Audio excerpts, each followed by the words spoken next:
What's happening, Wolf Pack? We are back at you again with another episode of Market Watch Mondays. This is a special episode. I recorded this episode with the great Angelo Fantasy over on Twitter, known for his film threads that everyone loves. I had a blast recording this. I learned a ton. We talked everything from how he came up in the business, how he built his own business, how he created his own site, how he basically took Twitter threads and created a full business out of it. And we talked about his professional life. He's a super smart dude, someone I respect a ton. I hope you guys enjoy it. It's going to run in the 1.5 hour range. So like most weekly films, man, buckle down and really consume that content. I think you guys will enjoy it a lot. I'll try and put the time tags down below for the player analysis, but I really do think it's interesting, and you guys should really hear about his backstory, how he came up, because I think that's what really gives him a lot of credibility. He does this stuff for a living, professionally, gets paid, works with athletes, and then he's taken that knowledge and transferring it to us as Dynasty gamers.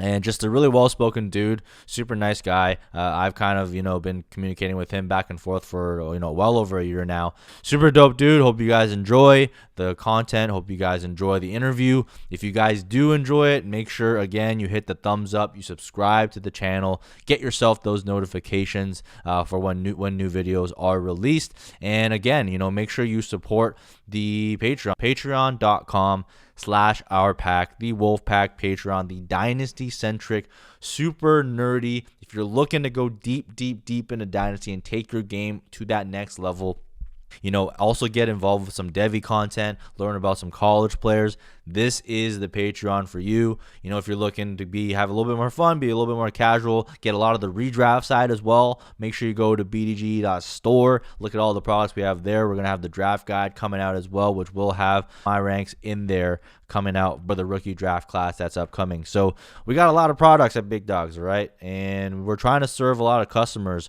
but this channel, this show, and this Patreon in particular is catered to that hardcore Dynasty gamer. So make sure that's you. You want to get involved with game theory, you want to apply financial knowledge, portfolio management, and the game theory of playing Dynasty, and you want to be involved with that community, fellow wolves, fellow nerds like myself, that's where you want to get the Wolfpack Patreon. So just, it's not for everyone, but if it is for you, I promise you this, I'm going to be busting my ass to make sure it's the best community and best product you can get. And I promise you, you're going to get your money's worth. Everyone in the Patreon has said as such, and once you get in there, you'll see it as well. So make sure you support the Patreon. Make sure you subscribe to the channel. Make sure you check out the BDG store for all the other cool stuff that we're doing, all the different products that we have. And, you'll definitely find something that matches your needs. So that's all we got for you. And here we go, man. Hopping in the episode with big brain film analytics guy, Angelo Fantasy.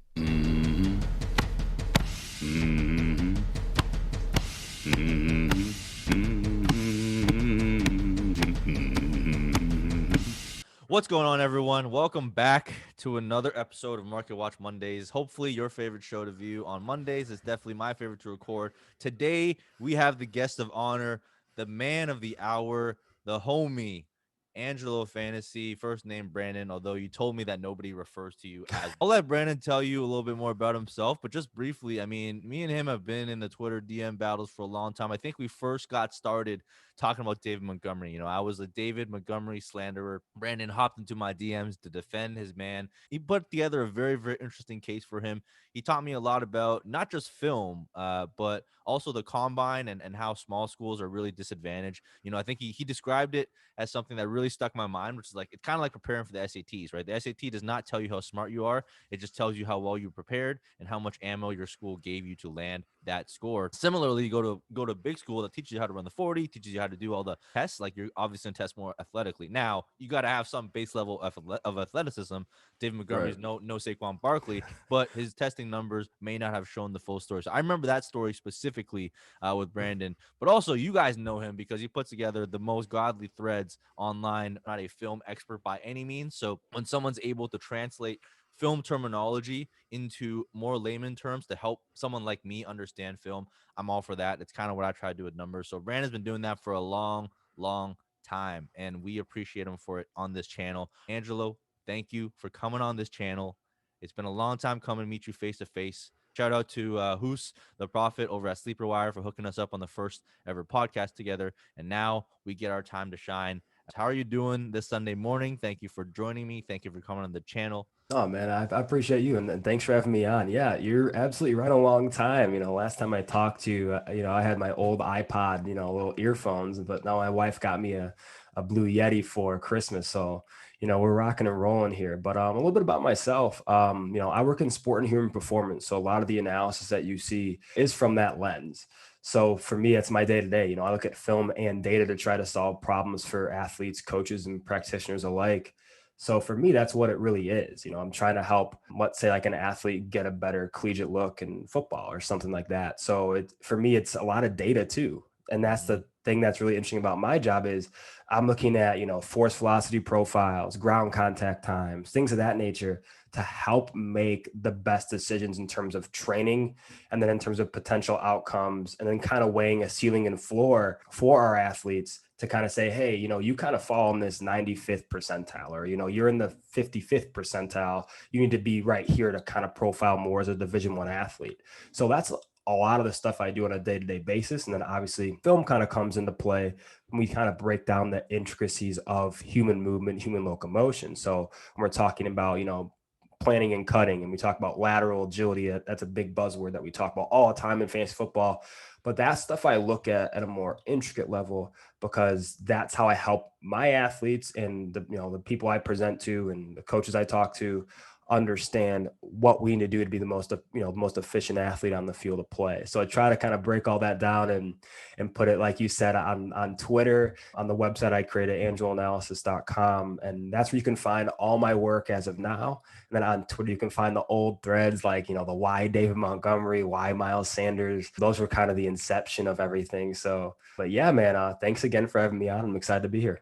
AngeloAnalysis.com. Make sure you check it out. It's truly a dope site. I like your threads because you cut a video to kind of show the visual and then you Right. like describe in words what they're doing. So having both of those has been really helpful for me to understand stuff. I mean, like you said, we hear a lot of buzzwords, right? Everyone's got elite contact balance. Everyone's got great vision. And most people saying this shit are probably watching YouTube highlights. So it's kind of good at that analysis. I mean, you said a lot of brainiac shit just now. So, you're obviously a freaking smart dude. What's your background in? You mentioned you work with sports and stuff like that, but like, what's your education in? Like, what did Yeah. you study in school? How did you kind of get into that field of play?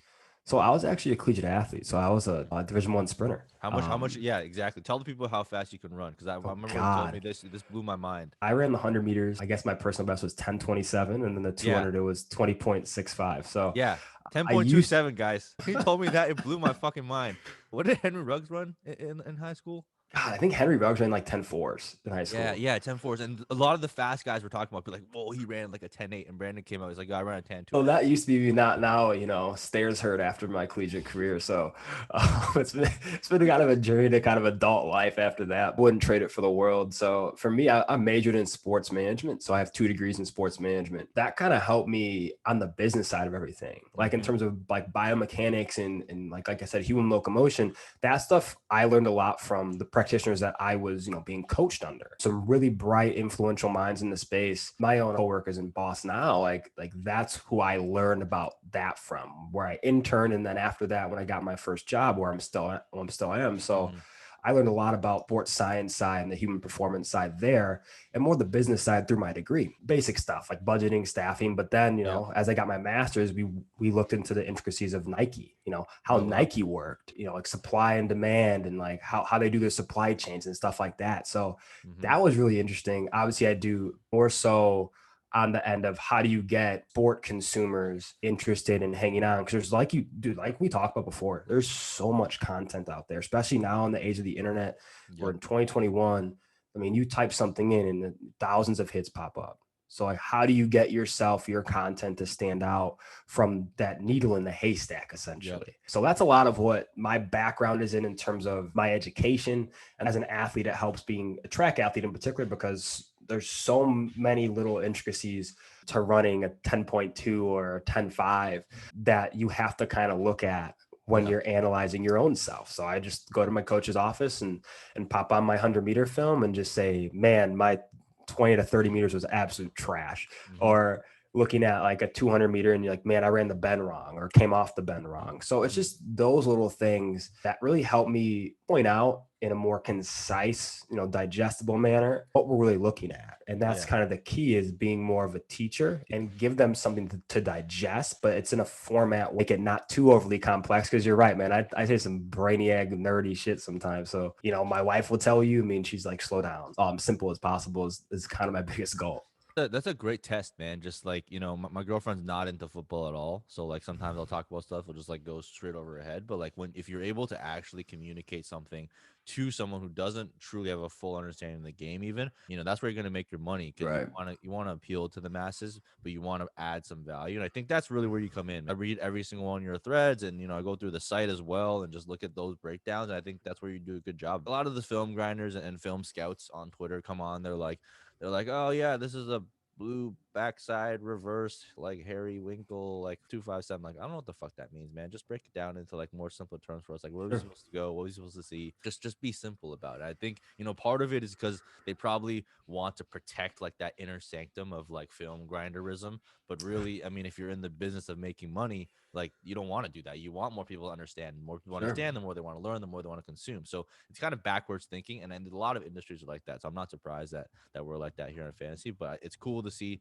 you as someone who kind of bridges that gap. Honestly, I view you as my counterpart, even though you do analytics as well. Sure. I try to bridge the gap between like the fucking super brainiac nerds that are posting like R charts and R squareds and all these different stuff on Twitter that nobody fucking understands, and then bridge that to the common man. And you're kind of bridging the film gap. So I think, us linking up here is super dope for me. I guess, one question for you is, it might not be, because it sounds like your day job is super freaking dope, but do you actually intend to kind of make fantasy your main gig? Like, if your site keeps growing and keeps blowing up, is that going to be your full-time thing, or are you going to keep continuing to do the sports, science side of things, and then also just marry that with fantasy on the side? No, that's a great question. So for me, I never really planned to make fantasy my full time. I want to try to continue to marry that, especially the sports science stuff, and kind of explaining human movement and breaking it down, because it really does. It helps me in my day job too. Mm-hmm. Just being able to explain things from an audience that you have no idea who's really watching. That's the big difference. Is when I'm putting together these threads, I have no idea who's looking at them. So I have no idea what their level of expertise is. If they, just heard of American football. Like, I had someone reach out to me from, overseas. It was like, I never watched American football. Like, this is my first time actually like looking at it. That kind of tells me I need to make things as simple as I possibly can, because there's so much complexity and intricacy with a lot of this stuff. It's just simplifying it to a point where someone can look at it, consume it, and say, huh, I actually understand what that means, and it can be more actionable for them. So I don't think I would ever quit my job, or, ever plan to even, make fantasy full time, because I love my job way too much, man. I love interacting with athletes and coaches and practitioners alike, and just helping to create a positive change in their lives. But it's just a lot of fun to kind of marry those two, because my Yeah. job and, the film stuff I put together, even the analytics stuff, like all that stuff kind of goes hand in hand with what I do on a day-to-day basis. So it's funny, like I come home and I do a very similar thing in terms of breaking down film, but I do it, from my couch, right? So it's a little bit different, but I love it, man. It's been a ton of fun. It's been a lot of fun chopping up with individuals like you who are super smart on a different end of things, kind of learning and growing through that whole process. That sounds dope, man. I mean, it's a rare thing where you can kind of like marry your professional career with your like side hobby passion like that, where like they're 100%. very synergistic, right? Yeah. You're gonna learn from both sides. You're gonna get takeaways from fantasy, apply it to your real life, get takeaways from real life, apply it to fantasy. Super cool. I mean, I have like a very watered down version of that with like finance and fantasy, but your site's gonna keep blowing up, man. I think what's interesting with you, and you didn't really go like that typical beaten path where you go work for a big brand, you build a following, then you like go do your own thing. You kind of just like did your own thing. I saw you. I just remember you're on Twitter. I don't remember any like site, many big, or at least any big site affiliations, but you were just blowing up on Twitter. And then next thing I know, we were talking in DMs, and you're launching your site, and I was going on your site, and I was giving you feedback on your site, and from a user perspective, and then you implemented some of that. You implemented stuff that's even better than what I thought of. What made you like decide that route? Like, what made you say like fuck all these guys, like fuck all these DLF, RotoViz, fuck all you guys? And you didn't say that, obviously. And if you guys don't know, Angelo's like a super nice guy. He would never say anything like that. But I'm just making up this story so that it sounds more exciting. I You're just love like it. fuck all these guys. I'm starting my own thing. It's gonna be the Sure. best thing since sliced bread. Like, what made you go down that path? Man, I totally just made that call myself. Originally, actually, so like when the Y series first came out with like Dave Montgomery and Mm-hmm. Devin Singletary, those guys, Miles Sanders, Mm-hmm. I did a couple of those for Dynasty Nerds, and we kind of expanded on them a little bit, put them on the Dynasty Nerds site, and they do a fantastic job, as you know. A lot of those guys are great. For me, like when I was looking at, hey, like what do I really want to do with it, right? Like I want to pave my own lane. Like I Mm-hmm. want to be able to do stuff that I haven't seen done, try to make my own creative spin with it. So there's really, as you know, only so much you could do on Twitter. So Mm-hmm. like you can't type out full thoughts. Y series and like when it was in its inception was just cliff notes basically. Yeah. But those are great. Like it worked really well. Like I had to whittle stuff down and chop it, but it worked out well. But I wanted more of a platform to kind of expand my thoughts and provide something a little more unique Yep. from like a user standpoint. Like I want to add, like this stuff at the end, like the Ascension grades, and we'll talk about that later, Mm-hmm. obviously. But like add like an audio clip in there when we're explaining like Najee Harris is on a 3v1 engagement. How did he get through to the second level there? That stuff I couldn't do on Twitter. So for me, like creating my own site was me saying, hey, I just want to, do my own thing, create my own platform and just succeed and fail with that. I want to be solely responsible for my own success, my own failures. Failed 1,000 times already in the last like 3 years, but it's been fantastic to learn and grow from that. So Mm-hmm. I wouldn't trade that for the world. And, creating your own site, the hardest thing I think is learning how to like web build. Like I had no idea how to web design and build. Mm-hmm. I had to learn how to do it myself. And then troubleshooting that myself was probably the most difficult thing because I had no one else, to walk me through it. So I'm doing all these things and I take like 10 steps forward. Then I'd be like, oh crap. Like I didn't do XYZ, this code wasn't good. So I'm like, oh crap. So I had to go back and backtrack and do it. But it was a very tedious process. I think in totality, the website probably took around 250 hours. But when I was finished with the website, I did a test run of it. This is hilarious. I did a test run. I'm like excited. I'm telling my wife, like, hey, like I did it. It's finally done. And I did my test run. Like, this is actually terrible.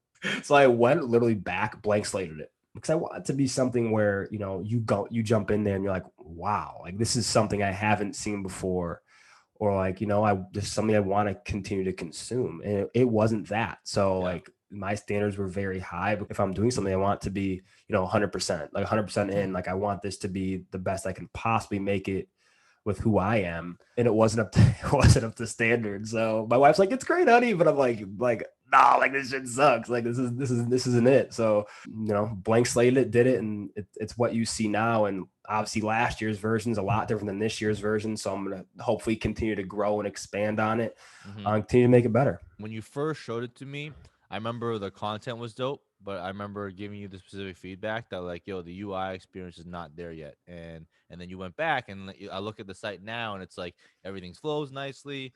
And like the thing is like your content could be dope, right? Your content could be dope, but if the medium delivering it is not good, the consumers will not buy it. And Right. that's true not just with the site, that's true with YouTube, that's true with Twitter. Like some of the smartest guys I know don't have a big following because they can't communicate, right? And I Mm-hmm. think that's a biggest strength of your site. Anyways, it's incredible. So you basically built the site yourself. So you learned all that yourself and did it. No, I did everything myself. So Mm-hmm. that was kind of the cool part about it was a really big learning experience for Mm-hmm. me in terms of how do I do this and how do I do it right? And like you and I talked about before, because you're definitely someone I trust in terms of your opinion and value that. You're a user. What do you see that needs to be changed? And that's one thing I asked a ton of. So like when I first started Twitter, Mm-hmm. I'm like, all right, how am I going to start getting my content out there? And the one thing I realized was the Twitter algorithm really sucks if you Mm-hmm. want people to see your content because there's a lot of people, I mean, who follow thousands of people on Twitter. And especially on busy days like a Saturday or Sunday afternoon, everybody's on Twitter, right? So I'm like, how am I going to keep this, steady stream of content going? And how am I get people to continue to look at it and view it and get feedback? That was the most valuable part is like what you see now is worth hundreds upon hundreds of DMs of feedback of, hey, like, Mm-hmm. what are you looking for? Like, what are you looking for as a consumer? Like, Mm-hmm. I'm the creator here. So like, I can tell you what I think, but it doesn't really matter. Mm-hmm. Like if you as a user doesn't understand what I'm trying to put out, or you don't like it, or it's not user friendly, then it doesn't really matter what I think, Yeah. as a creator at that point. But I just tried to use my content as a newsletter. Yeah. So I would try to use like the Y series in particular. And that's why I played around with it. I remember I did my first one and I'm like, holy cow, it's got like no traffic. I'm like, why? You know what I'm going to do? I'm going to take it and just start sending it and say, hey, man, enjoy this. Let me know if you have some feedback on it. Really appreciate your time. And so I just started doing that. And that's when it started to really blow up. People really did start to give really valuable feedback. And it wasn't like I'm jumping in the DMs saying, just share this, please. They didn't really care about the retweets and the numbers and the followers. And that's none of that stuff really matters to me. It's truly the engagement. Like, if you like something, tell me why you like it. Like, if you don't like something, tell me that too, so I can actually know and understand and grow the content. So that's what I really tried to do, especially early on, and I still do it now. So that's how I really tried to grow and expand on it. And it's on the website, it looks a lot more user friendly, and all that has come with tons of feedback. It wasn't really me, it was like hundreds of people. And it's nice because if you kind of develop that relationship where you can have that back and forth and actually have a really good conversation about something that you're passionate about, but yet obviously this takes a lot of time. Like, some guy is like, hey, I don't like this in the site. I'm like, all right, why? Okay, tells me why. Takes me 2 hours to change it. But once I changed it, I'm like, damn, like, he's right. Like, this actually looks really good. So it happens to me kind of frequently, but it's kind of building that trust that you can do that, and it's not being offensive to the person creating the content. And that's a big deal to me is, hey, I don't take offense to anything. Like, you can tell me my stuff sucks, but just tell me why. Like, like, just tell me why you think it sucks. Yeah. So that's my big deal is, in terms of growth and in terms of me, I guess, maturing the content, that was the biggest factor, was just getting feedback. That's a very product approach. That's the approach I took as well when I was launching my Patreon. Like, I was just thinking, like, yo, what are the fucking pain points that I have to deal with of like Right. other people's products, and like how can I solve that? And that's what I spent most of my time on, to be honest Yeah. with you. Interesting. It's a very underserved aspect of Mhm. fantasy. I think everyone approaches it from content creation side, but not a lot of people think about it from a product side, which is why I think, like, if you look at your site, it's not just like content, it's really you're selling a product, right? You're selling a user experience, and that's why like getting the feedback matters. And everyone loves retweets and all that shit, but here's like my thing with it, like, and this is what Nick taught me, having worked with Tim for a long time. It's not really about the breadth of reach, it's about the depth of reach. And especially 100%. if you're looking to make a business out of it and monetize stuff, the more depth you have with your followers, the better it is. So it doesn't matter that you have 100,000 followers that you don't engage with. It's much better to have like 1,000 or a few hundred that you 100%. engage with very deeply. And those are the true supporters that will support you on Patreon or your site or whatever, that would actually put dollars behind stuff, because it's cheap talk to follow someone. Anyone can follow anyone, but when you're paying someone for their product, that means you truly see value. You're paying hard-earned dollars, especially in a COVID environment, right? You're paying your hard-earned dollars someone. That is the true market support, and getting feedback from those people is super, super key. No, you're 1,000% right. And like, I started my site in the middle of COVID. Mm-hmm. Obviously, like, I like the inception of it beforehand, like getting it off, like, I guess, in terms of like starting the I guess the UI and get the back end stuff. And that started way before that. But I'm like, COVID hit. Who's gonna pay for the content? Yeah. Like, how's that gonna work? Because COVID sucks. Yeah. And it impacts a lot of people. It impacted my family, it impacted a lot of people's families. So that was the one thing I'm like, man, like, that's going to be something that, like, I have to understand, and that's going to be difficult for everybody. But like, the feedback I got was tremendous initially. I love what you said about Nick, and it's 100% true. The depth is what matters. Like, find the depths, like building relationships with people who want to consume content at the level you're trying to put it out. It's like people who go to Dollar Tree versus who go to Neiman Marcus. You know what I mean? It's like, it's a very different user experience, but you have to know what people are looking for, and you have to cater to that market. So for me, it was a big deal to get my content out there to as many people as I possibly could and get feedback from as many people as I possibly could.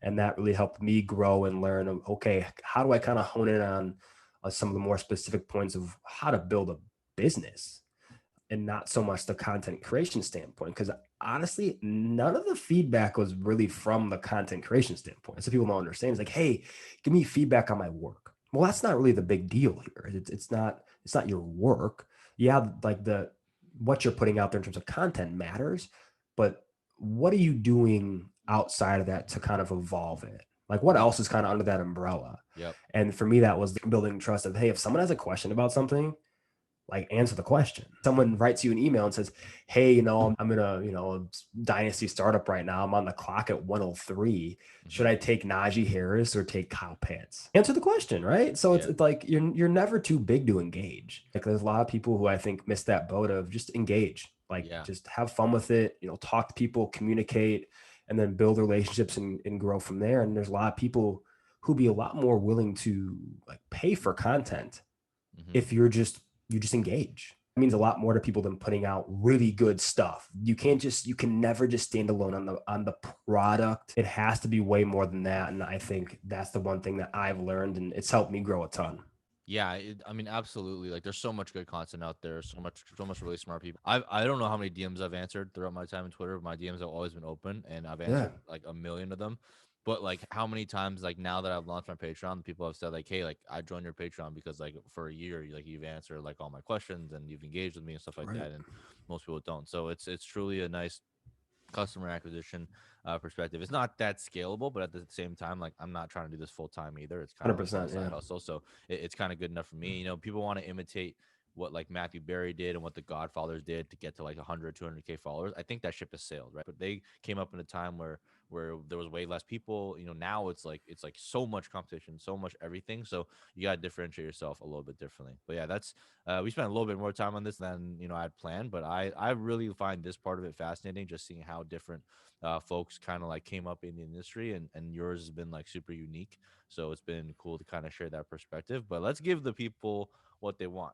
On this show, we are a process oriented show. We want to learn about how people think, what drives them when in their dynasty process. And obviously you're coming more from a film based perspective because that's like where your true strengths lie, but I know that you also incorporate analytics side as well, so you're a very balanced approach. How do you weight each in your process? What do you have to say to like some of your fellow scout compatriots that think analytics are stupid? That's a great question, especially the last one. For me, honestly, like I said, I use analytics a ton in my day to day. Like I have to use data to conceptualize what I'm trying to really relay in terms of information. Let's say college coach is like, hey, take a look at my athlete. He plays receiver. Awesome. And I'm like, okay, he's slow. What? That's it? He's slow? No, like they need force velocity profiles. They need how quick he's eclipsing 0 to 10 meters. They need a meters per second. They need a lot of different metrics that you can give them to say this is his athletic profile. This is the percentage that he's kind of in, and you can kind of weigh it in terms of he's kind of at the 95th percentile of the athlete population, or he's, like I said before, he's like in the 40th.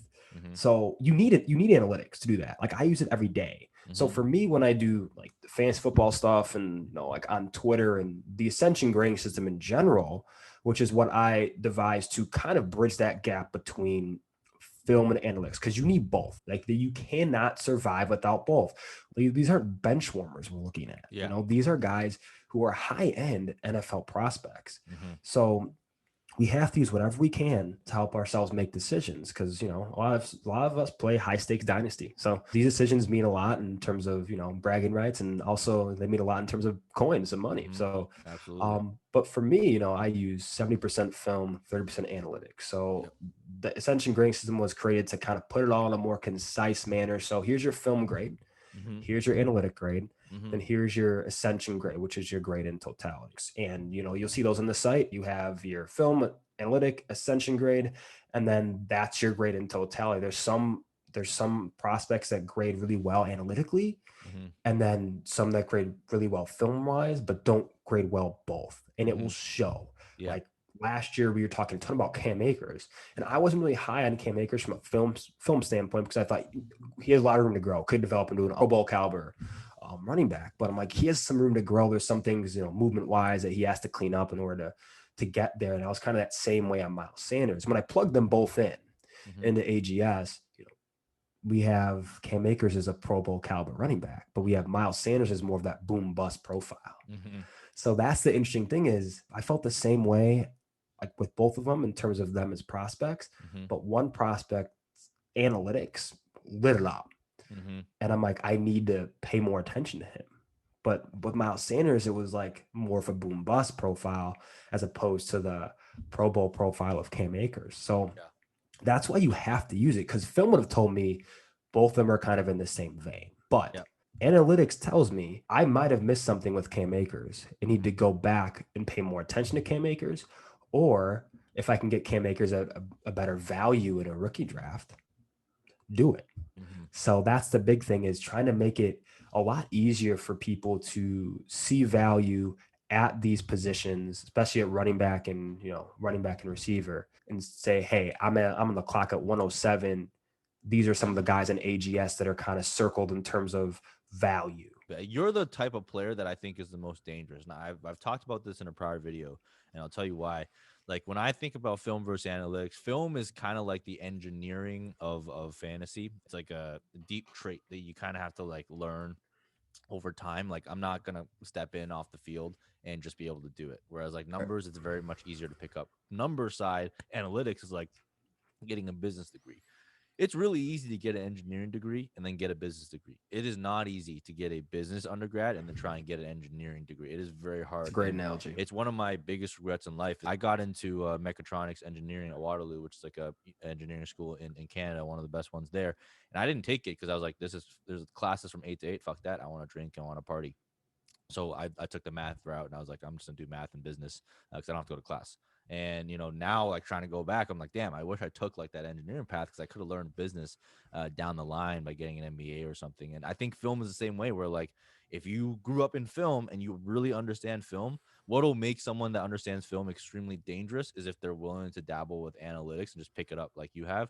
I think which makes you a very dangerous dynasty player. I think those are the dynasty players I'm like very not scared of, 'cause I'm not scared of anyone, but like I'm more like worried about them beating me than I'll never be worried about a pure film grinder beating me in fantasy football. It's never gonna happen. I don't care. Bring all your best film grinders, I'll fucking dust them all in fantasy easily. But what I am worried about is someone who does really well in film and also understands analytics, because it's such table stakes. I think it's weird to me that there are people out there that do rely on film and ignore analytics, because like if all they had to do is pick up a spreadsheet and just learn that shit like you do, like Ray does, like you guys will dominate in Dynasty. And there's nothing nerds like Peter Howdy or me can do about it, because we can never step up to the plate and do the same way that you guys do on film. So, for those of you guys out there that are film people and do need some convincing, I would say just look at like Angelo as an example, 2-3 years down the road. And, I'm in a league with you. I'm probably most concerned about what you're doing versus what other people are doing. You kind of hit the nail on the head. It's you have to use both because it's at our disposal. So why not use it as part of your Yeah. process? And that's when in 2019 when I started AGS, like, and then kind of built on it. And I wasn't really using it in totality until this year, until it all came together.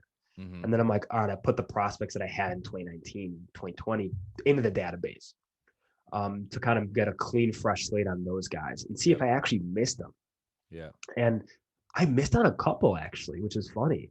So like those are the times I look back on and say, I wish, like I had all of this 2-3 years ago. Cause Mm-hmm. I might have had, better prospects on my roster. Mm-hmm. So that's the unique thing, is you have to use both. You'll miss on a lot of really good prospects, like for me, I think the biggest one I missed on DK. So I on AGS, DK is a Pro Bowl caliber receiver, but I missed on him. That's the stuff that's like looking back on it, usually makes you want to pull your hair out, because those are guys, if they fall to you, you don't pass up. What made you miss on DK? I think so for me, from like the film perspective, he's a pretty risky prospect in terms of his route tree is very limited. And we just got to hope that he broadens that route tree or gets to an elite level quarterback. Well, he did both. So that, you know what I mean? And then that's where boom, like he's one of the best receivers in the NFL right now. And you could make a case he's dynasty wide receiver one. A lot of people are saying that. That's the big thing, is he was kind of that riskier profile, but to me, but then when I plug it in, he's not. So, Yeah. and that's the thing moving forward, is I have to look at it like he's not a risky profile. So in terms of where he lands, I mean, all the Pro Bowl guys, the Pro Bowl guys in his tier from 2019 and 2020, him and Justin Jefferson. Yeah. There's 4 guys all pro or Pro Bowl caliber, and that's TD Lamb, AJ Brown, Justin Jefferson, DK Metcalf. The rest are, your high floor primary receiving options, and then or down. If he's in those tiers, I know he's in really great shape. Yeah. So that's the stuff too, like looking back on it, like I said, man, it makes you want to pull your hair out. But having it now, like in totality, like actually have completed it and finished it, now I'm really excited to use it myself and actually Yeah. help and also help people understand, hey, this is the film and the analytics lining up to tell you this is a good idea of where a prospect might land in terms of ceiling and floor. The biggest hits I've always had is when both film and analytics align, and that's the biggest Right. lesson I learned from 2 years ago. Is 2 years ago I was only using analytics, and I was like, man, fuck these film grinders, I don't know what the hell they're talking about. And now, I'm always talking with guys like Angelo and stuff, trying to learn the film side, what they think about players I really like from analytics side. And if they say nah, like the film doesn't really line up for that guy, that sets off red flags for me, and I immediately move him down. So it sounds like you kind of do the same thing, just in the reverse, from an analytics side. So it's kind of cool to see that. The one last thing I want to talk about before we jump into players is Sure.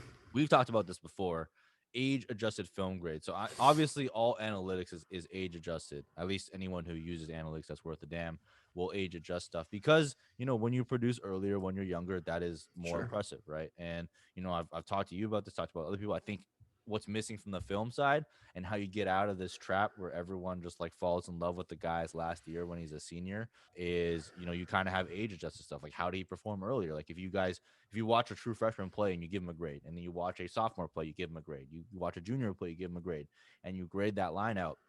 And for you, I guess that would be the Ascension grade. I think that would be dope. And I've not seen any film grinder do that yet. I've talked to a couple people. I think people are working on it and trying to get there. What is your thought on that? Is that a flawed process? Can you do that with prospects? Why or why not? Oh, I think you can, and I am doing it too. Yeah. And like we talked about, that's the biggest thing. That's why it's called the Ascension grade. Mm-hmm. That's the name behind it, because the prospects that I've lined up on AGS now and 2021 class, that's great. But the 2023 class is the real first one Mm-hmm. that we're gonna see, Tank Bigsby, Bajan Robinson, Keishon Boutte, those guys. We're gonna see how they look as productive freshmen to their declaration as juniors and potentially seniors. Mm-hmm. That's the big deal for me, is how do we look at these guys in terms of film from when they start to where they finish in college? The Ascension grade in totality is going to be, when you have analytics lining up with that. Yeah. So, if a guy like Najee Harris, and we talk about this too, Najee Harris and DeVonta Smith are the two ones, kind of like as a sample study, I went back and looked at prior years to now. Like DeVonta Smith, he was always really good. Mm-hmm. We just didn't know he was really good. He wasn't even overshadowed. There's just a lot of cooks in the kitchen at Alabama. There's a lot of people who are, in that receiver room that are pretty solid. Yeah. Not But Henry when Ruggs, you, so yeah, can't no, yeah, we can't use Henry Ruggs anymore. Man, like DeVonta Smith was always good, and that's what it like the film side really told me was he's always good.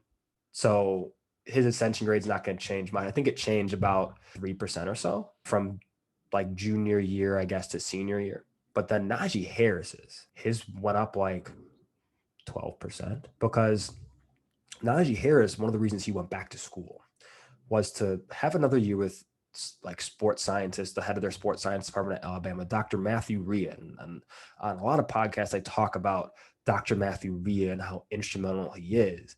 And he's the biggest reason why I think Najee Harris is projected to be a top 20 pick right now. Mm-hmm. Is Najee Harris really improved from the speed and power standpoint in terms of athleticism. That was the missing link for him. He was not good in early acceleration. He didn't transition to top end speed very well. And he was a little erratic in decision making in terms of how to use what tools he has. He has the hammer, he has the screwdriver. What do you use? And that's the type of thing that I think Dr. Matthew Rhea in the sports science and strength staff at Alabama, that new staff coming in, I think they got there in March of 2020 or April of 2020. Them coming in then, really helped Najee Harris unlock a lot of the questions that we had about him. Mm-hmm. And that showed on film. We saw a much more explosive, decisive, more efficient mover in the open field. And even, when he was a freshman, even in high school, man, you watch Najee Harris as a high school and you're like, he's 225 pounds, just blowing up these poor kids. But then you watch him, freshman year, sophomore year, and then you see senior year, how, the culmination of it. And it was really cool to watch. I mean, people say, well, he's the old guy in the class. Everybody's developmental arc looks different. So old, young, some people might develop a skill set and they might not be able to capitalize on everything athletically until they're a little bit later. And that was kind of Najee Harris. So it's a fantastic thing to look at that stuff and see how his grade went up because of it. That's the stuff that, the age adjusted, the experience adjusted work on AGS. That's what that's about, seeing those type of jumps as players get close to being, NFL prospects. Yeah, I think that's really cool because like you being able to see that, and I'm looking forward to like you said, the only way to do this, in my opinion, is to start now and then like kind of release those grades year by year so that people aren't back calculating shit. And then we'll see that on your site, and then it's up to the people, right? Like they can say like, well, I don't care that he made that big of a jump in the senior year. I still think he's really good. And then you have people, that are like me or Drew, like, well, I think it's a little bit suspect that he only made that jump in the senior year, so I'm going to value his junior year a little bit higher. But having that film grade, being able to do that, is going to be super cool. And time will tell who's right about whether or not it matters. In my opinion, whoever comes out with that first is going to completely blow the rest of the film field away in terms of competition level, especially for fantasy purposes. Maybe not for real life NFL, because those guys are all dinosaurs, we know that, but for the fantasy community, you're going to get a ton of buy-in. From me, I can say that immediately, but you're going to get a ton of buy-in from all other analytics people that are open to film, that do trust in film. They're going to push the film, and you're going to get this like natural film versus analytics instead of film versus analytics. You're going to be the one that's like, hey, this is film and analytics, and people are going to unite behind that, and it's going to be a powerful force. So I'm pumped. I'm pumped for you. I'm super happy that you're doing that. You're the first one of the first. I DM like 3 people when I came up with that tweet, or even before I came up with that tweet. I'm like, yo, what do you guys think about this? And Angelo was the first one to be like, yo, that's pretty cool. Like, let me think about how to implement that. I think Ray was another, and then FF Ball All Day was someone else. So I'm looking forward to all you guys just kind of like putting that work in. It's kind of it's a luxury for someone like me. It's like, hey, yeah, here's a cool idea. Like, you go do the work, and I'll take the benefits. Right. But I truly Right. don't have the skill set to do it. So I'm super pumped that you guys are. I mean, you talked a little bit about running backs. Let's jump there first. What are some of the top traits that go into your ascension grade for a running back? So what are you looking for? So I think the thing on film that I look the most at is you kind of have to reverse engineer the position, right? Mm-hmm. So as a running back, like what do you do on a play-to-play basis? Like you get hit, Mm-hmm. like you are taking contact on a play-to-play basis. How a running back deals with contact and what is their through contact skill set? How well they deal with contact types, high contact, low contact, direct contact, indirect contact, Mm-hmm. and how do they create after that? What is their skill set? Like I said, through contact. And we use, contact balance. That's a big buzzword. How do they perform in terms of chaining post contact? Like, can I chain, if I'm getting hit and I'm going towards the boundary, can I stop, regain my balance, and cut back towards the middle of the field? Like the balance post contact. That's what that truly for me is how do I truly chain those movements together in succession? And that's where you truly see athletes who have that skill set have a ton of success. Dave Montgomery being one of them. Dave Montgomery's not fast. We know that. He's not a great accelerator. He's not great at top end speed. He has gotten better, but it's his ability to chain post contact that's really unique. Mm-hmm. And why I think he had a lot more success in his sophomore season in the NFL than his rookie freshman year, was he learned to do that, and he learned to do that by the game slowing down for him, etc. Other things that I look a lot at, there's 10 for film that we break down. It's the movement toolbox, their skill set as a receiver, what that looks like. Are they a pass catcher more so like a Travis Etienne, where they're just going to be taking screens, check downs, or are they going to line up like a Kenneth Gainwell, Najee Harris type? They can line up on the boundary, they can line up in the slot and run a variety of routes from those alignments. The anticipatory qualities, that's a huge one for a running back. So how does a running back anticipate contact? How well do they anticipate openings? Well, how do they have that like matrix type mindset in their heads of you kind of know what's coming next? Yeah. And really good running backs have that. You look at Nick Chubb in particular, Mm-hmm. absolute savant at the game. In my opinion, the best runner in the NFL Mm-hmm. because of that skill set. I think he has the physical tools. He has the top end speed, the accelerative qualities. He's a great mover in terms of economy. But this is the thing that's the glue that holds it all together for him, is he anticipates, he understands when people are going to be there, how they're going to arrive, when they're going to arrive. And that's a huge boon to a running back stock when you can do all that stuff. And then we look at obviously the speed qualities, top end speed and acceleration. Running back's an acceleration heavy position.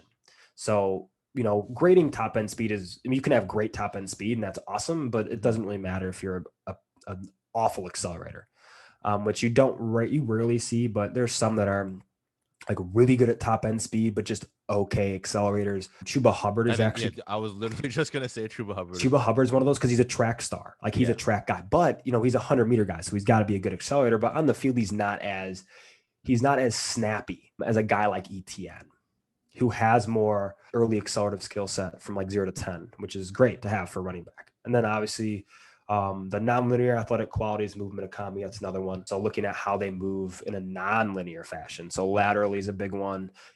Can they, stop, decelerate, go backwards, cut back? Like, what do they really have in their overarching toolbox, and how well can they do that in terms of economy and efficiency? That's a big one. How versatile are they in terms of scheme? That's huge. How successful are they in short areas? And kind of chaining off of the anticipatory qualities is how can they manipulate defenders at the second level and create lanes for themselves with their eyes and deal with open field engagements. Like those are the 10 factors that kind of help with the AGS film grade. Can you explain to people, you mentioned like how they adapt to scheme? We hear it all the time on fantasy Twitter. It's like, oh, this guy would excel in a zone blocking scheme. This guy would excel in a gap blocking scheme. Like, what does that mean to people? What is the difference? So I think the biggest difference is how they're getting the ball and where they're getting the ball. So I like to always use simplistic examples. So like, let's a zone blocking scheme. Think about Sean McVay or Kyle Shanahan. Like Raheem Mostert's getting the ball on the edges, having to make decisions to get himself upfield. Like there's going to be natural creases for him to accelerate through. And that's the biggest thing, is like more of a gap scheme is like the Pittsburgh Steelers, for example. Like look at James Conner, like Le'Veon Bell. Like they do inside zoning. Like all NFL teams use inside zone gap power. But there's some running backs that only have distinct like scheme familiarity. Like J.K. Dobbins worked really well off RPOs, which is why the Baltimore Ravens were a fantastic fit. But if you look at, let's say, a guy like Travis Etienne, he kind of is more in that wide zone realm of that's where he will be most successful. And so that's where landing spot comes into play. Is if they are more scheme familiar, they'll pick up the scheme in less time. They might be more productive earlier. So let's say if Etienne lands in San Francisco versus him landing in Pittsburgh. Yeah. San Francisco, a much better spot, right? Kyle Shanahan's a guru of outside zone runs. So that's what that really means. We're talking about for fantasy, how they pick up the scheme, like how early, and how familiar are they with the scheme kind of going into the NFL. And that really helps, I think, kind of get their legs underneath them in terms of, like I said, familiarity of what they're doing, how to read second level defenses.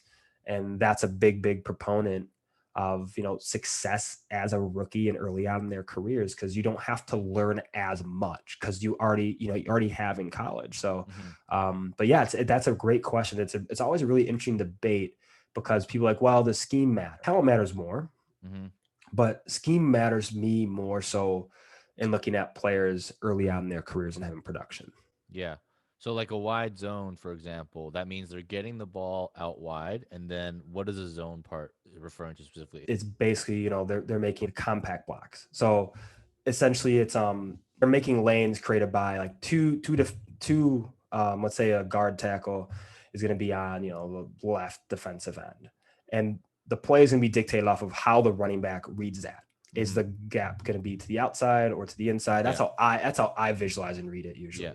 Jay Moyer does a great job of breaking that down. Like he's a great guy. The specific zone schemes and what those mean. But like in like from a simplistic standpoint, that's how I view it. But guys, at the NFL level, you're going to be asked to do all of it. Yeah. And exactly. the guys who can do all of it well are the ones who succeed at a high level. I mean, the one takeaway that I've gotten from watching all of Jay Moore's videos, those guys don't know he's a great film guy, especially at the running back position. Zone requires, I guess, a bit more anticipation, like to use the trait that you said, because you kind of got to it's up to the running back to kind of understand where the left. Got to read the combo blocks for sure. Read the combo blocks, whereas like power or gap is more like point and shoot. So yeah, I mean, I love the landing spot as well for Travis Etienne. I think that would be a beautiful marriage, just like given his skill set, his acceleration, and giving matching that with Kyle Shanahan would be pretty dangerous. We talked about Najee a little bit, right? And this is a class I think I compare most comparably to 2019 because you Yeah. have what you have at the top of the class. You have a film grinder lover, like all the film people love Najee. I think he's the best. From an analytics side, he's got some question marks regarding being a senior, being older, et cetera, et cetera, et cetera. So that's kind of like Josh Jacobs, right? Everyone in the film community loved Josh Jacobs. Like this guy's the dude, but he didn't really produce from an analytics perspective. And then you have a more of an analytics darling and Travis Etienne. You go to all the analytics people, they fucking love Travis Etienne. They love his production. They love everything about him. But then when I talk to film people, they have he has a few weaknesses, whether it's his vision or his anticipatory skills, him not being able to create as much on his own. You have a lot of those. So to me, like Travis Etienne's like a souped up Miles Sanders, right? And then you have the last one, which is, Javonte Williams, who is a tackle breaking monster, right? Just great after the contact, pretty good as a receiver as well. So to me, he's kind of like a souped up, more athletic version of David Montgomery. So for you, what is the gap between like Najee and the next guy? Is it big, or do you think they're all in the same tier? How do you think about those big three?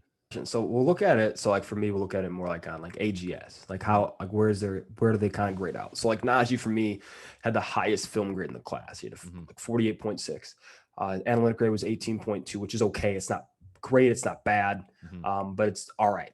And then he's in tier 2, so he's an all pro caliber prospect for me. Mm-hmm. Tier 3 is right below him, which is Travis Etienne, Mm-hmm. Pro Bowl caliber back. So we have two backs that are in the Pro Bowl, one Pro Bowl caliber, one All Pro. So these are going to be good NFL players, right? You can say what you want for fantasy, but those type of players are productive in terms of fantasy output Yeah. traditionally. And ETN's film grade was 34.6, which is not very high. So there's a lot of things, like you said, to clean up with ETN in terms of his skill set, and a lot more risk in terms of what scheme he's going to be married Yeah. to early on in his career, because he isn't a very diverse running back, not very versatile as a receiver as well. He's gotten a lot better as a pass catcher, Mm-hmm. but he's not going to be a Najee Harris where he's lining up out wide and and he's catching back shoulder fades, and Mm-hmm. he's not going to be used as a red zone receiver on angle and option routes, right? That's Mm-hmm. not going to be his game. But the boom to be a Pro Bowl caliber back is still there because Mm-hmm. his analytic grade is 24.6, Mm-hmm. which is the best in the class, and I think the second best out of the past 3 classes. Yeah. So that's huge, right? And you're right, the analytics community loves him because they should, right? For film, I think he's still good. He's not like the 10th overall back in this class in terms of film. I think I have him still in the top 5. Yeah. But he's still pretty solid. And then tier 4 is your guys who are above average NFL starters. So I have Javonte Williams in that category, along with Chuba Hubbard, Michael Carter, and Kenneth Gainwell. They're all in that tier. Well, I think those guys will all be good. I think the players at the top of that tier have the chance of being, to ascending into the next tier, if that makes sense. Yeah. Like Javonte Williams has a way better chance of being a Pro Bowl caliber back than, let's say, a guy like Chuba Hubbard or Michael Carter or Kenneth Gainwell. Yeah. All 4 of those guys are great backs. In Yeah. my opinion, they could be really good in different types of schemes and in terms of role. Mm-hmm. But I think Javonte Williams out of those has a better chance of being, ascending up into that Pro Bowl caliber tier. If we're looking at fantasy production, you want Najee Harris because you want the guy who's going to do it as a runner and as a receiver and do it, efficiently and consistently. Yep. That's going to be Harris. He's going to profile more as that, in my opinion, Todd Gurley in terms of fantasy production, where he's going to be used as a bell cow. He's 6'2", 230 pounds. He has some stuff clean up in pass protection, but he's going to be a guy who's going to be on the field for all 3 downs. Yep. ETN might not be. And that's the question mark, is he's going to be a guy who's better in a lesser touch share, like an Aaron Jones type, where you have to kind of predicate your game off of efficiency. So it's going to be a little more, I guess, on a week-to-week basis, a little more inconsistent than a guy like, let's say, Javonte Williams, who we're talking about next. Is his floor is 10 touchdowns, 8 touchdowns or more baked in. Mm-hmm. Because he's going to get the ball on the goal line a ton. If I'm in a win now situation in Dynasty, do I want Williams or ETN? AGS tells me if I want the boom, I go to ETN. But if you look at Williams and how he plays, is the goal line upside is legit too. So if you can wait a little bit and maybe get a guy who has 10 touchdowns as a rookie. Yeah. But in terms of their long-term potential, ETN has a higher long-term grade, which is what AGS is really trying to predict is what is the pinnacle of these guys? Are they going to be just, average NFL starters for most of their career, or are they going to be guys who are perennial Pro Bowl, all pro caliber talents? At least for me, for running back specifically, I rely on film like heavily because I think the analytics side we got still a lot of work to do. I don't think anyone's really come up with a really good analytics model when it comes to running backs, and I think I really like how you put it. It's like, hey, well, the Ascension grade, what it does is like, hey, it tells you analytics loves this guy, and it's true. Every analytics guy I talk to loves him. But the film grade tells you that, hey, look, there's some things you should be concerned about, and one of those things is like, where does he go? And I've said this about Travis Etienne in my rankings before the NFL draft. I'm very concerned about him because I don't know where he's going. Like if he lands in Pittsburgh, which everyone for some reason everyone loves Pittsburgh as a landing spot for running backs, I think it's actually not that good at all.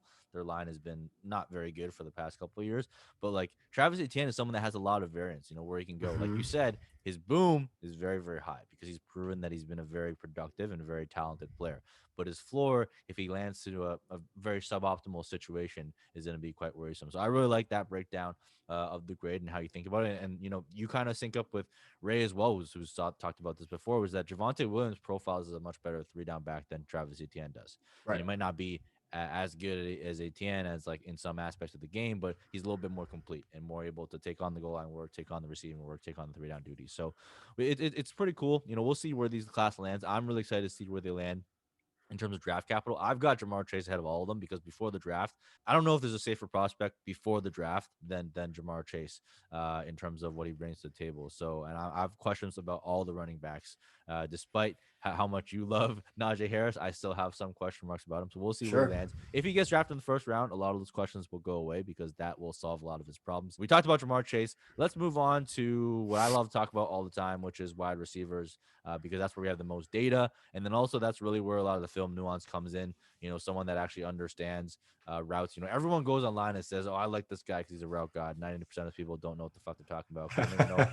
They don't know where that guy was supposed to run. Like he's getting covered by someone who's probably going to be not in the NFL on most cases. And in callers, they barely play press unless you're talking about the SEC with a couple of stud cornerbacks that like LSU, for example, allows their corners to play press. Even they don't play press all the time. So you're talking like very limited sample size of press coverage, whereas in the NFL, it's probably a little bit more prevalent. But let's talk about wide receivers. Sure. What are your top traits when you look at for wide receivers? What are you looking for? I think it's, again, like I said with running back, it's reverse engineering the position. Like, what do they do every play, and how do they get the ball in their hands? Is they have to be good separators, Mm-hmm. and separation means a different thing for everybody. But for me, when I look at a wide receiver and how they can separate, it's do they separate, at the beginning of their route, like at the line of scrimmage, like a guy like DeVonta Smith, we'll put it there, immediate separate at the line of scrimmage because he's an excellent accelerator, great top end speed, and Mm-hmm. has a litany of tools at the line of scrimmage to use to separate from defensive backs early on.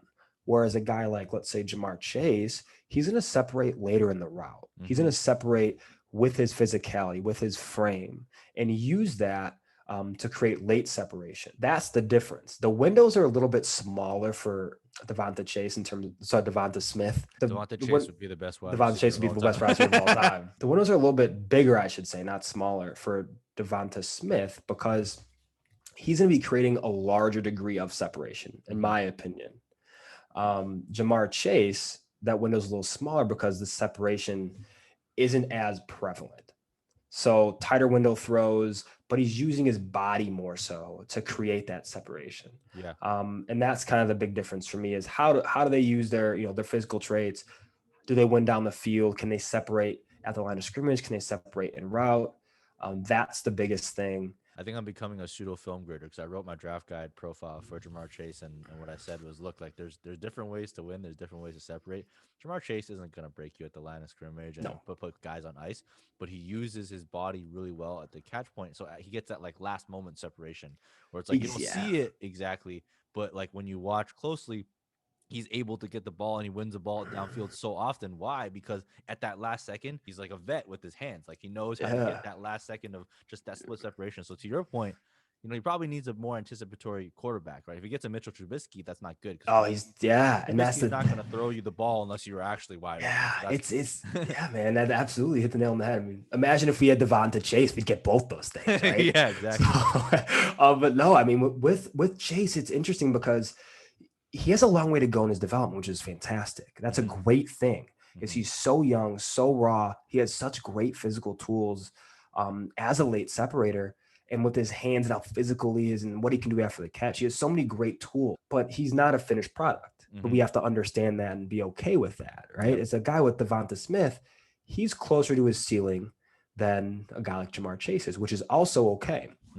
Right now, DeVonta Smith is a better wide receiver than Jamar Chase. Jamar Chase is a better prospect. And that's an okay thing, right? Yeah. We don't have to, pigeonhole these guys into, something they're not.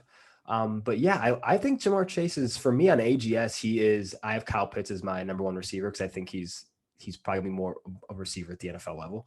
But if we're talking pure receivers in the positions they played in college, Jamar Chase is first. His film grade is 47.36. Analytic grade is 22.12. DeVonta Smith is in the same tier. So Jamar Chase's Ascension grade is 69.48. Nice. DeVonta Smith's film grade is 48.96. Analytic grade is 20. Ascension grade is 68.96. All right, that's the episode, folks. Jamar Chase, wide receiver 1. You So heard it here first from the film it guy. is exactly. Jamar Smith or DeVonta Chase, we'd be in the hundreds. Yeah. But no, they're really close on both film. I have DeVonta Smith's film grade now a little bit higher than Chase, but in totality, Chase grades out about a half a point or so better. That's the interesting thing is they're really close. Like if you want to take the better prospect in terms of you're probably taking Jamar Chase because he's younger. He, hasn't been doing it for as long. He has a higher ceiling. But if you want the safer prospect in immediate future is DeVonta Smith with what he does in the field of play, with how efficient he is, how he fits into any NFL offense. That's the thing is DeVonta Smith fits into all 32 teams. And he's going to get the ball in a variety of different ways at the line of scrimmage, down the field, on timing routes, on jet touches. So his usage is going to be between like a Robert Woods and a Stephon Diggs in terms of how he's used, because he's going to be used at the line of scrimmage a ton. He caught a ton of bubble and tunnel screens, also a ton of jet touches, jet sweeps, using my motions. And we saw the orbit bubbles used a ton too from Sarkisian's offense, where he kind of comes into the line, he comes in and then he kind of breaks right back out. And you throw basically like a flare out to him. But he's a guy that wins on all three levels, which is the most interesting part about his frame.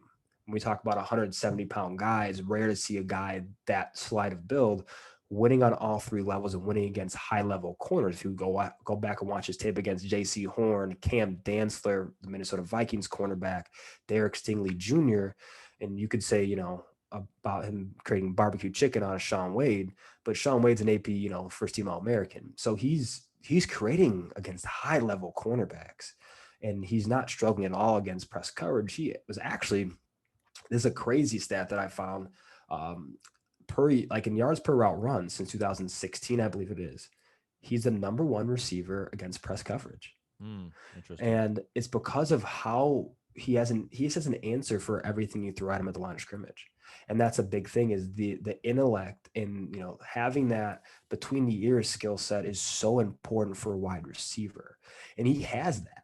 And that's going to be why he's going to be a high first round pick. I think he's going to be in the top 12. And that's a big reason. He's a great accelerator, great at top end speed, unbelievably gifted mover in terms of efficiency. But it's the between the ears skill set for me that really makes me think that this is an all pro caliber guy in DeVonta Smith. Yeah, I think, you're the one who enlightened me in this, but he's also very deceptively fast, right? Like you're saying that he's basically Jaylen Waddle type speed, which just doesn't look like it because he takes such long strides. Yes. Yeah. I mean, so for me, like on the track side of it, like I look at it more so if you like a guy, let's say like Usain Bolt, right? Who looks faster, Usain Bolt or Chris Johnson? Yeah, Chris Johnson looks faster. Who is faster? Usain Bolt. Yeah. Exactly. Jaylen Waddle and DeVonta Smith have a very different movement signature and have a very different cadence in stride length in terms of sprinting. So one looks faster than the other to the naked eye. So like there's so many takes out there that's like DeVonta Smith isn't fast enough to set. Mm-hmm. Are you kidding? Mm-hmm. No, like he's a 10, 6, 700-meter runner. Mm-hmm. That's a Division 1 sprinter Yeah, essentially. that's That's no what we're Angelo, but that's a decent. Thanks, I appreciate it. Jaylen Waddle ran like 1084. I think on field Waddle is a little bit faster because I Mhm. think it's more of like the Devin Hester, where Yeah, Devin yeah, Hester wasn't the fastest guy in the NFL in the 40 yeah. or the 100 meters, But but nobody on the can catch him. field he was no one's touching this guy. Yeah. The same thing with Jaylen Waddle. Hmm. But DeVonta Smith he's going to walk into the NFL and be faster than 95% of the cornerbacks or more that he faces. Yeah. And on the field too, it's how subtly he can change speed with the longer stride patterns. That is a rare thing. A lot of times you see, the stop, start, decelerative stuff from guys who have a little bit shorter strides. Stephon Diggs is one of them too. Hmm. He's about the same height, maybe 2 inches or so shorter, but you're looking at guys like Antonio Brown, Stephon Diggs. Those guys change speeds in more of an abrupt manner. Like you Hmm. knew it was Yeah. coming, right? But it's just a matter of when. DeVonta Smith, you watch him basically run a 9 route and then just stop on a dime and come back towards the football. The defender's still running. He has no idea he broke back because it's so subtle, so smooth. And that's the really unique part about his weight, Yeah. which is why I don't, no. Do not gain 15 pounds for the love of God. Do not Yeah. do Yeah. that because people automatically think of, okay, if he's 185 pounds, he's more durable. Absolute fallacy, false. That's just not true because you're changing his signature as a mover. Hmm. I talked about Matt Ray earlier, but man, like Dr. Matthew Rhea is probably one of the smartest guys in the world in terms of sports science, and he's telling DeVonta Smith to not gain weight. Yeah. Why are we sitting on the couch telling DeVonta Smith to gain weight? Like we That's a should be great point. we should be listening to the guy. It's his job to Yeah. get the best college football team on the planet ready on Saturdays. So that's a big deal to me. Is I don't worry about it if these guys don't worry about it. I don't really use BMI as part of like an input. I just look at it and say, hey, look, maybe like these bigger guys have a higher ceiling. If all else was equal, right?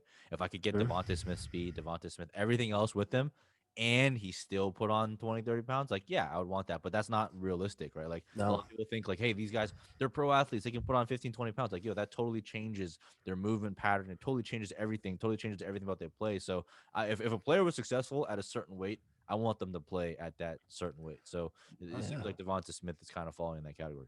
No, he definitely does, and it's interesting because like I actually use BMI as one of the analytical models in Hmm. AGS, more so because of how much historic data we have on it. Hmm. So we can kind of put it in percentiles and do it a little easier. Like if you're 95th above percentile, like XYZ.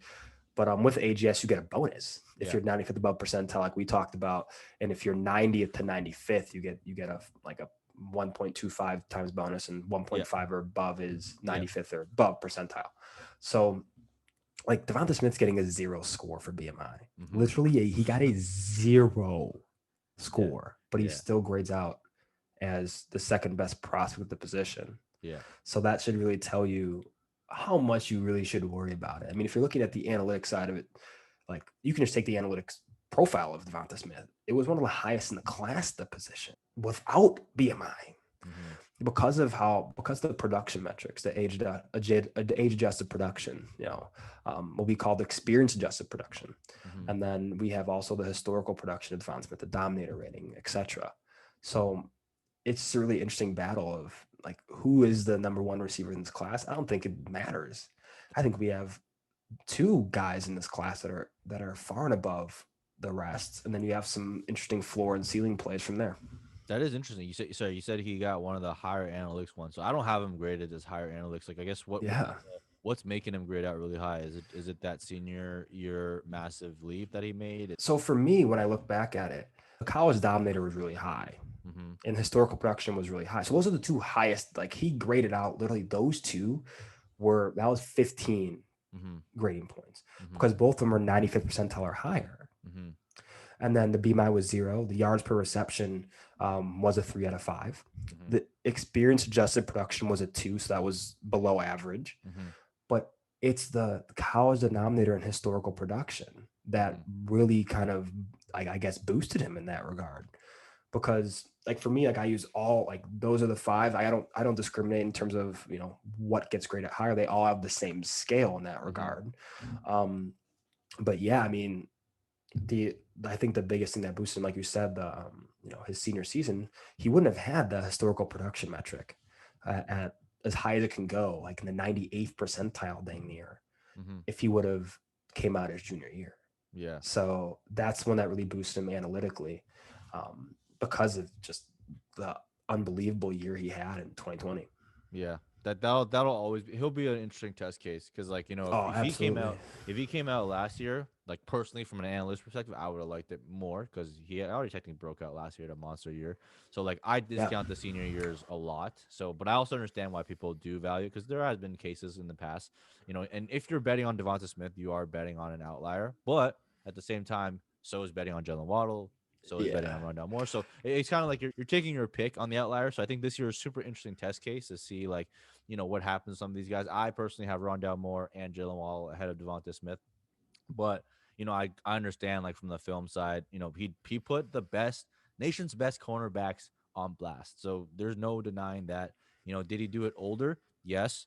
But it's not like he was stronger when he was older. It's not like he was Right. bigger. Right. So I think Right. that's a bit of an interesting case with DeVonta Smith. I'm super interested to see him play in the NFL. I hope he succeeds. I hope he dunks on all of us analytics nerds. I always hope for that because I think I want players to succeed no matter what, but it's going to be interesting to see how that plays out. So let's talk about, one of my favorite prospects, probably my favorite prospect in the entire class. That's Jaylen Waddle. I think Jaylen Waddle is probably one of the best athletes in this class outside of Kyle Pitts. I think him and Rondell Moore are both freaks. We talked about it in Mm-hmm. DMs at plenty. He's the best punt returner, and usually you have to be a pretty damn good athlete to be a punt returner. Oh, 1,000. But I hear a lot of haters out there being like, "Hey, Jaylen Waddle's just another Henry Ruggs. He never broke out. He's not that good." Personally, I've made very big contextual adjustments when it comes to Waddle because of what he did this year.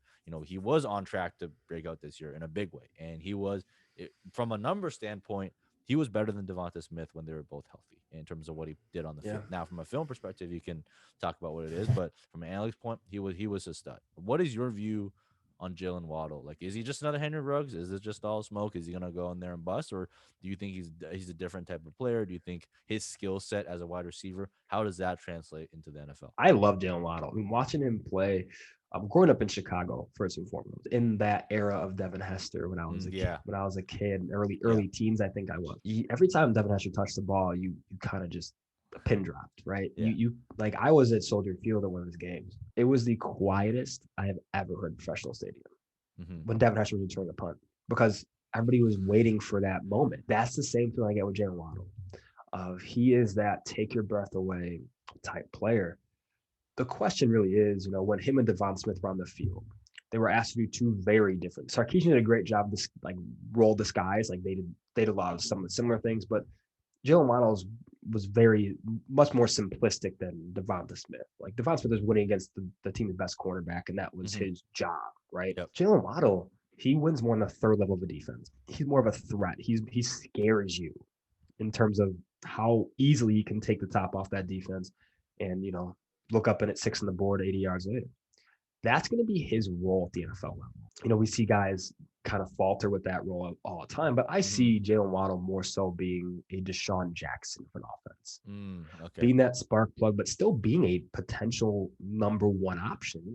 People forget Deshaun Jackson, I think, had 120 targets his rookie year. Yeah. I mean, he still did that. So that's not a slight. It's just Jaylen Waddle's not Tyreek Hill. That's okay. He doesn't have to be successful in the NFL. But he wins more so on the third level of the defense.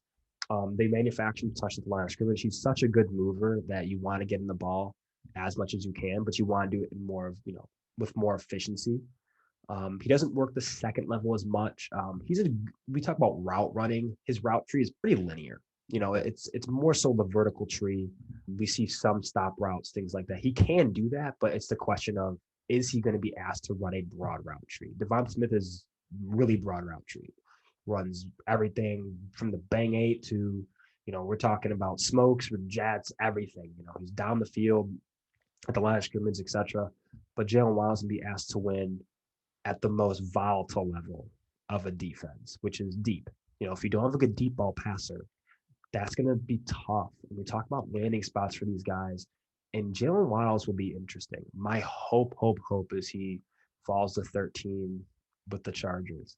I think That would be him and beautiful. Herbert would be fantastic, a fantastic pairing. But if you're looking at Jaylen Waddle as the alpha number one of an offense target hog, I think you're going to be a little disappointed because that's not him in terms of how he produces. He is more so a splash play guy, high A dot, which is great. We can see those guys succeed all the time, but it's just going to be a matter of when. Yeah. And is he going to be tasked to do more than just work the third level of the defense? And that's the question that we don't have an answer for. But I love Jaylen Waddle. He's on AGS. There's a lot of good receivers in tier three. So he's a Pro Bowl caliber player. Can be a pretty much a perennial Pro Bowler if he figures it out. Yeah, So I'd agree he's with that. that same tier as guys like Rondell Moore, Rashad Bateman, Tylen Wallace, and Terrace Marshall are surprises in that tier as well. We have 5 guys in that tier that are very good. So for me, it's gonna come down to cost of acquisition. I would rather probably draft one of the running backs if I'm looking at like, hey, I have a team where I need running backs. Like I'm running back needy, and Javonte Williams is on the board, and I'm a contending team. Do I take him or Jalen Waddle? Mm-hmm. Jalen Waddle has a higher ceiling, Mm-hmm. but Javonte Williams might have the better floor in the near future. And Jalen Waddle is also a player who you might be able to, the cost of acquisition a year from now might be cheaper than it is today. Mm-hmm. And that's an interesting thing, too. We see some of those guys who might take a little bit to acclimate to the NFL. With Jalen Waddle, I don't know the status of his ankle. That was a fairly serious injury, Yeah. but I assume he's going to be ready by training camp. But man, like, we don't know what's going to happen with that, and we don't know how he's going to fit in the NFL offense. But for him, the scheme fit is really, really important. I could actually get behind that because I do think Jalen Waddle, wide receivers are less landing spot dependent for me than like running backs, for example, because talent kind of, in my belief, like it does win out in the long run.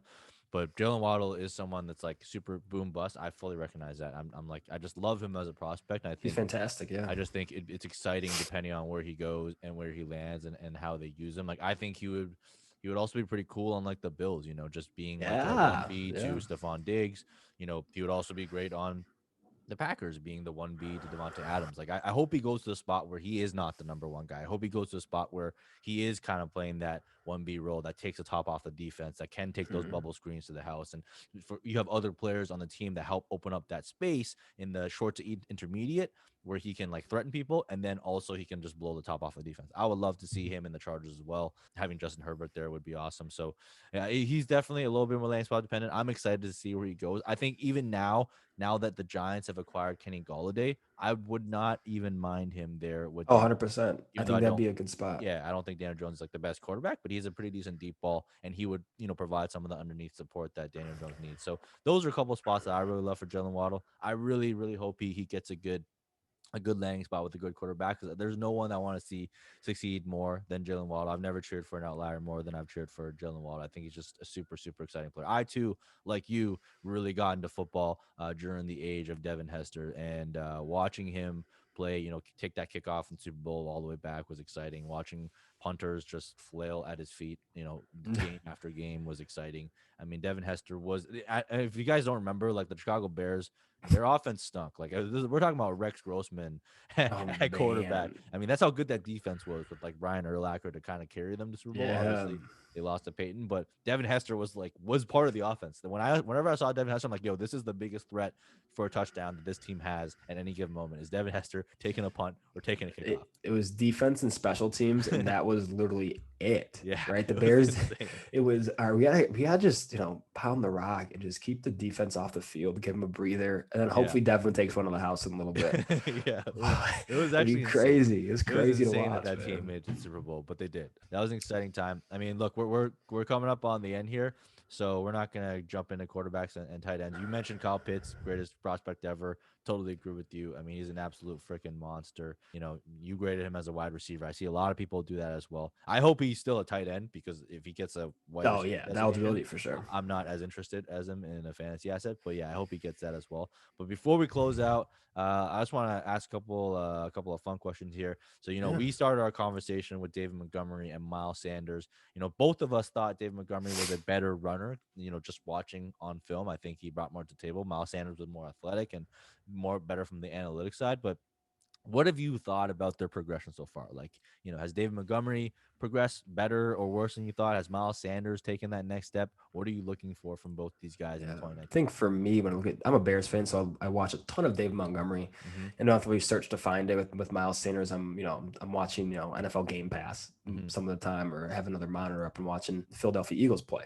But I think what you have to look at is, did that player get better from a like efficiency standpoint, and were they asked to do more within their role? Mm-hmm. And Dave Montgomery had no choice. Tariq Cohen went down, tore his ACL, unfortunately, and Dave Montgomery was asked to be the 3 down back that they traded up to get in the Yeah. 2019 class, and he was. Uh-huh. People say, well, the schedule was weak.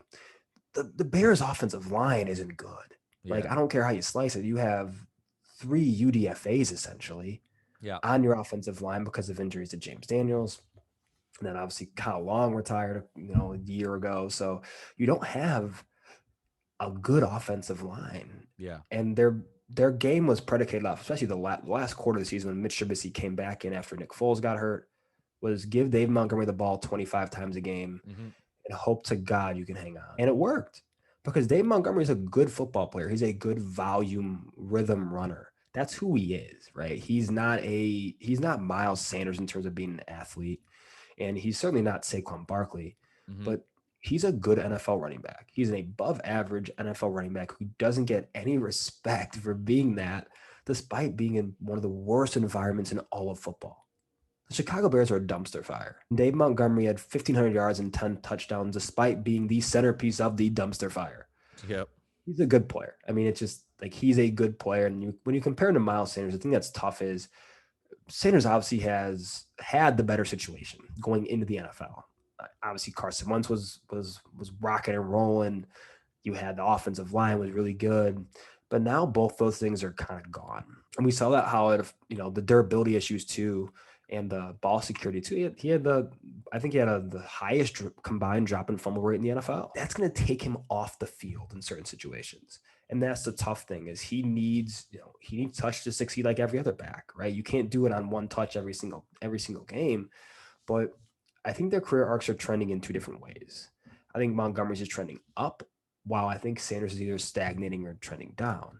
I guess the biggest question for a guy like Montgomery is, hey, is he going to be the guy in Chicago next year in terms of touch share volume? Because you have Damian Williams coming in, which I think is a great acquisition for the Bears, and then Tariq Cohen coming back off his ACL. And I think he sees around the same amount of rush share because Cordell Patterson, for some reason, had like over 60 carries, which is Mm-hmm. unbelievable to me. That's going to be kind of chopped up between Damian Williams and Tariq Cohen. I think as a rusher, you're going to see something similar. But the Bears' schedule is a lot tougher next year, and their offensive line is not very good. You're not going to see as many goal line opportunities. Like Dave Montgomery's probably not going to score 10 touchdowns next year. I would Yeah. doubt it. He's still probably safe for 7. But I don't. It's tough, man. He's Montgomery's probably a mid-range RB2. Mm-hmm. I Yeah. would say in that 15-ish range, maybe a little higher, like 17. Yep. Because there's just so much uncertainty with the Bears offense, not so much on his play, but how many scoring opportunities is he really going to get playing in Chicago with Andy Dalton as your quarterback? Yeah. Miles Sanders is the tough thing too, is how is he going to score touchdowns? Like Jalen Hurts, if he starts all 16 games, he's going to score 5 or more touchdowns. Yeah. Like Probably. that's a given. So that saps Miles Sanders' upside too, especially on the goal line. As a receiver, that's the role that we need to see from Sanders. We need to see him figure it out. Like we need to see him, stop having the highest drop rate in the NFL. So that's the thing with Sanders too, is we don't know if he's going to figure that out. And it was Mm-hmm. always a question mark coming into the league with Sanders. He had a lot to figure out. Athletically, fantastic, fantastic back, but it's year 3 and we still have those question marks. Yeah. We don't have those question marks with Montgomery in terms of play. We know who he is, right? But the question is, are we just okay with the Bears having an absolute dumpster fire of an offense and offensive line? Or are we going to bet that, there might be some games where Sanders has 12 carries, 40 yards, and 1 reception with no touchdowns. And that's the tough things. We don't know who they're going to bring in terms of Philadelphia. They're going to bring another back to spell him and to be the 1B to his 1A. We haven't seen it in free agency. Todd Gurley's one that I think they could bring in, who's obviously, I think his career is on the downturn, which wouldn't be a bad signing for them and for Miles Sanders' managers. But man, it's just watching that whole class, like who's the best back in that class? I don't know. Like, pick your poison. Like Josh Jacobs, his career's like on a downward spiral. Adding Kenyon Drake to that backfield, that's awful for his value. Dave Montgomery is in one of the worst environments in all of football, and Miles Sanders has Jalen Hurts there now, which is good and bad. Good Mhm. for his RPO led scheme, bad for the fact that he's going to take away rushing opportunities and touchdown opportunities. So it's just really interesting to see those guys that we started talking about in the 2019 class, how they've kind of come about now and how different their values really look. Yeah, it's always cool to see, man. I mean, that's why this is a long haul. It's dynasty. It's not redraft. It's kind of cool to see some of these guys develop and how they come out through time. So, and that's how our conversation started. Is David Montgomery, Miles Sanders. So, it's cool to see like now, a couple years down the line how they're doing. But that kind of wraps up all the fantasy content. I want to thank you for coming on the show, taking the time on the weekend to hop on and chop shop with me. Let the viewers know like where to go, where do they find you, how do they support you? Sure, man. Mike, it's a ton of fun. I really appreciate you letting me come on and chop it up with you. We definitely got to do it again sometime soon. You can find me, on Twitter at Angelo_fantasy. Like Mike, my DMs are open if you ever want to chop it up or have questions about anything. Just feel free to hop in and just chat me up. And then you can just find all my content on my website, man. It's angeloanalysis.com. The Ascension Grading System's on there.